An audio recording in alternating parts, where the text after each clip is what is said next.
Et on va se faire un petit sujet pour les élèves de prépa, un petit sujet d'analyse avec peut-être un peu de proba. On va le regarder tout de suite, c'est parti. Donc on définit des réels A et B et une matrice A. Donc sa première colonne est A0, sa deuxième colonne est 1B. Montrer que si A égale B, alors A possède qu'une seule valeur propre. Ok, bon, on va le faire assez facilement. Déjà, si je suppose que A égale B, alors ma matrice A, c'est celle-ci. Et la matrice A moins lambda I2, c'est celle-ci. D'accord? Et du coup, moi, je vais chercher le déterminant de A moins lambda I2, qui me donnera mon polynôme caractéristique, ce qui va me permettre de trouver, évidemment, les valeurs propres. Donc, det de A moins lambda I2, c'est A moins lambda facteur de A moins lambda moins 0 fois 1. Ça me fait A moins lambda au carré. Évidemment, les valeurs propres réelles de A sont les solutions de A moins lambda au carré égale 0. Donc la seule solution, c'est lambda égale 0. Donc, j'ai lambda égale 0. Qu'est-ce que je dis? Grosse connerie. J'ai déliré là. Ça veut dire que j'ai A moins lambda qui est égal à 0. Ça veut dire que lambda égale A. Et du coup, la seule valeur propre est A. Ok? Donc ma seule valeur propre c'est A. Très bien, question pliée. On est OK. Ensuite, on me demande de démontrer que si A égale B, A n'est pas diagonalisable. Donc je vais supposer que A est diagonalisable. Donc j'ai A égale B et je vais supposer que A est diagonalisable. Mais si A est diagonalisable, ça veut dire que le sous-espace propre associé à la valeur propre A est de dimension 2. Et bah, je vais le chercher, ce sous-espace propre, et je vais tomber avec un sous-espace propre de dimension 1. Et ben voilà, tout simplement. Donc, je vais chercher le sous-espace propre associé à la valeur propre A. Je vais dire soit x, un vecteur de R2, AX égale petit ax, ça veut dire quoi? Bah, quand je regarde la matrice A, qui est donnée avec A égale B, ça veut dire que d'une part, qu'est-ce que j'aurai? J'aurai AX plus Y égale à X. Et d'autre part, moi j'aurai simplement AY égale à Y. Bon, ça veut dire que Y égale 0 et que X égale X.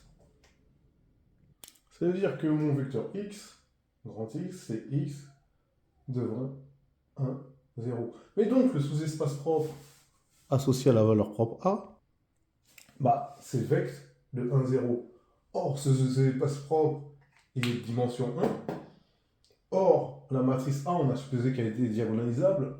Ce sous-espace propre devait être de dimension 2. Donc, absurde. Donc, évidemment, la matrice A n'est pas diagonalisable. Voilà. Et donc, maintenant, on va passer à une autre question. On nous dit que cette fois-ci, A est différent de B. Et quelles sont les valeurs propres de A? Donc, on va faire les choses bien. Là, j'ai rédigé tout de suite la réponse parce que ma matrice A redevient celle-ci. A moins lambda identité, bah, évidemment, ça devient cette matrice-là. Et le déterminant, il va me donner A moins lambda, facteur de B moins lambda, moins 0 fois 1, ce qui me fait A moins lambda, facteur de B moins lambda.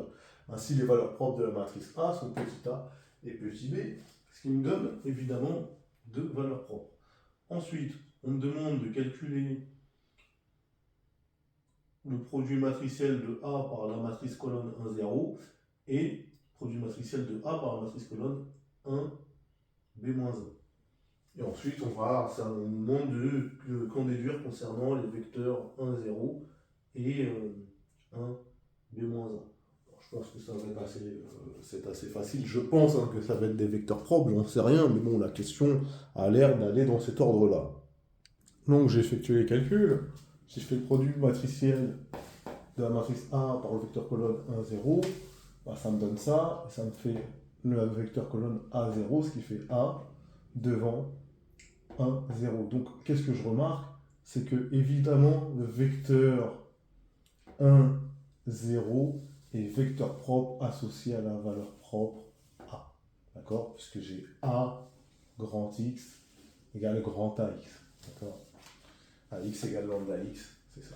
Donc, je sais que le vecteur 1, 0 est vecteur propre associé à la valeur propre petit a. Et ensuite, je vais faire le produit de A par le vecteur colonne 1, B moins A.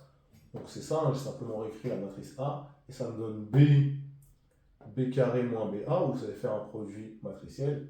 Et si je sors le B devant, ça me fait B1, B moins 1.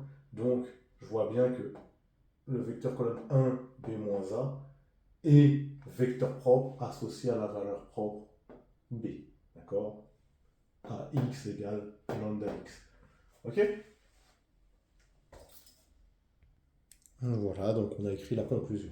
Ensuite, on nous dit montrer que la famille B1, 0 et 1, B-A est une base de R2, d'accord? De M2, 1R, c'est une base de R2, d'accord? Donc ça va être facile à montrer. Donc je vais montrer que la famille, elle est libre. Et quand c'est pour deux vecteurs, il suffit de montrer que deux vecteurs ne sont pas collinéaires. Bon, ça va être assez simple. Je vais revenir à la définition d'une famille libre parce que pas collinéaire, c'est hyper simple. 1 sur 1, ça fait 1. 0 sur B-A, ça fait 0.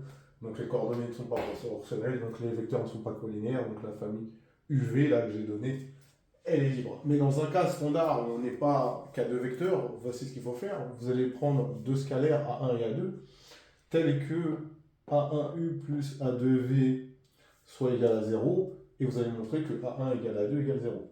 Donc si j'ai ça, ça me fait évidemment A1 plus A2 égale 0, et ensuite ici ça me fait A2 facteur de B moins A égale 0. Ici, comme B-A est différent de 0, théorème du produit nul, j'ai soit ça, soit qui est égal à 0. Mais comme B-A, on a dit que c'est différent de 0 parce que B est différent de A, ça veut dire que A2 égale 0. D'accord? Ça, on va le justifier, il n'y a pas de sujet.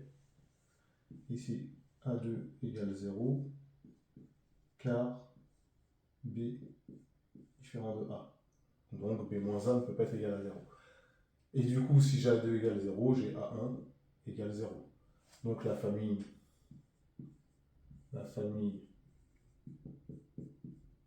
U, V est libre.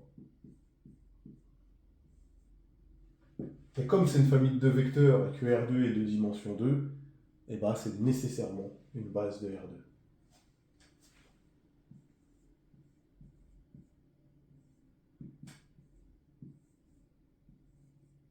C'est une base de R2.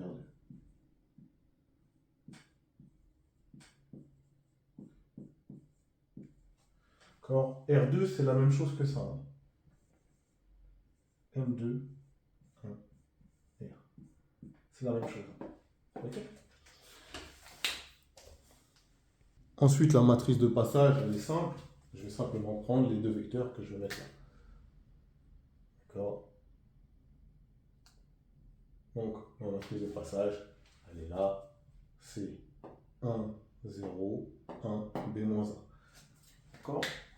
Ensuite, qu'est-ce qu'on nous demande? Déterminer une matrice diagonale telle que AP égale PD. Bah, c'est simple, la matrice D, bah, ce sera la matrice composée, évidemment, des valeurs propres. D'accord? Si vous voulez vérifier, on va faire AP et PD. Désolé, il n'y a pas d'insulte. Vous verrez qu'on trouve la même chose. Et donc, quand on fait les calculs, AP, d'accord, vous savez, vous faites ça, donc là, ça me fait A. Après, tag, vous mettez ici, ça fait 0. Et ensuite, bah, vous faites le produit matriciel ici GB, ici GB facteur de B-A. Et quand vous faites PD, vous trouvez la même matrice. Donc, vous voyez bien que ma matrice D, c'est la matrice, évidemment, avec les valeurs propres dans la diagonale. Ensuite, on nous demande, évidemment, de conclure que évidemment, la matrice A est diagonalisable. Bah, c'est logique, hein, si j'avais deux valeurs propres distinctes et qu'on était sur une matrice carrée d'ordre 2, forcément c'était diagonalisable. Donc en fait, il suffit de trouver la matrice P-1, d'accord, qui est facile à calculer, et ça vous fera A égale P dP-1. Ensuite, on a une question 3, c'est des probabilités conditionnelles. Donc on considère les variables x et y indépendantes qui suivent une même loi géométrique de paramètre 1,5. On nous dit d'établir l'égalité P de x égale y égale la somme pour n allant de 1 à plus l'infini de P de x égale n fois P de y égale n. Bon, ça va être assez simple. Donc, je vais commencer. La loi géométrique, rappelez-vous ce que c'est. Hein. Quand on dit dans une loi géométrique P de x égale k, c'est la probabilité d'obtenir le premier succès à la kème épreuve. D'accord? Donc là, ce sera voilà, la somme de P de x égale n inter y égale n. Pour avoir x égale y, ça veut dire que j'ai x égale n et y égale n. Mais n, il commence à 1, il ne commence pas à 0, d'accord? D'accord? Il commence à 1, il ne commence pas à 0, puisque la 0e épreuve n'existe pas. D'accord? Tout simplement. Et donc, nous, évidemment, ça va jusqu'à l'infini, puisqu'on ne sait pas jusqu'à combien il faut d'épreuves, parce qu'on ne nous a pas précisé. Hein. Donc j'ai ça. Sauf que, comme les variables x et y sont indépendantes, là il faut préciser, x et y indépendantes, et bah, l'intersection ce sera les produits. Simplement parce que les variables sont indépendantes.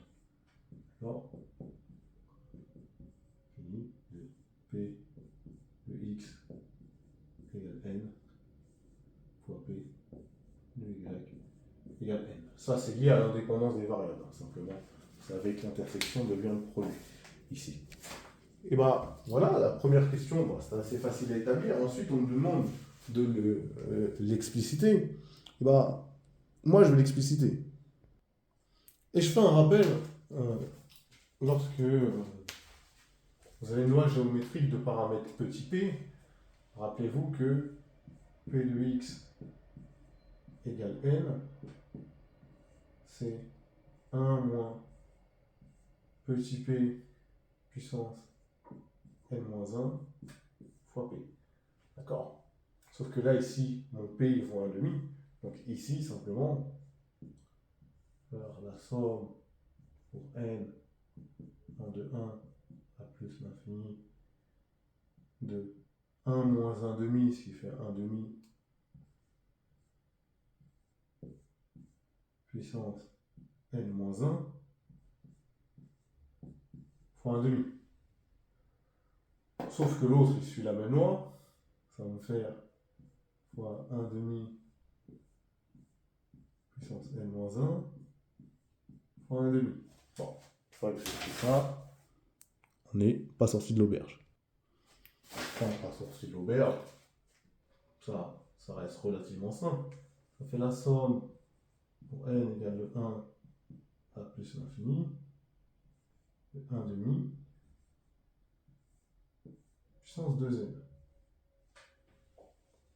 Ok, écrit comme ça, je vais peut-être pas m'en sortir. Mais si je l'écris comme ça, je rappelle que 1,5 puissance 2n, c'est égal à 1,5 au carré puissance n. Sauf que 1,5 au carré, c'est 1 quart. Donc ce sera la somme pour n allant de 1 à plus l'infini, et 1 quart puissance n. Mais ça, c'est la somme des termes d'une suite géométrique. Et là, il faut bien maîtriser. Et là, je fais une petite explication, mais pour vous rappeler, hein, simplement, je vais écrire d'une autre couleur.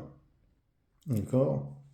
Je vous mets la somme des q pour petit n allant de 1 à grand n ici. Des q puissance n. Ça nous fait q facteur de 1 moins q puissance grand n sur 1 moins q. Donc là, je vais appliquer ça à 1 quart. Et si je fais tendre, évidemment, vers plus l'infini, vous comprenez bien que ce terme-là, en fait, il vaut 0. Donc ça me fait Q sur 1 moins Q. Ok? Tout simplement. Donc là, ici, on fera 1 quart sur 1 moins 1 quart. Ok. Donc ça me fait 1 quart sur 3 quarts.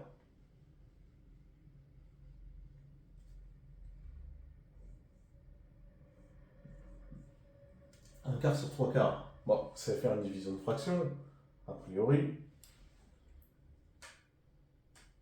Donc ça va me faire 1 quart fois 4 tiers. Le 4 s'en va, donc ça me fait, a priori, 1 tiers.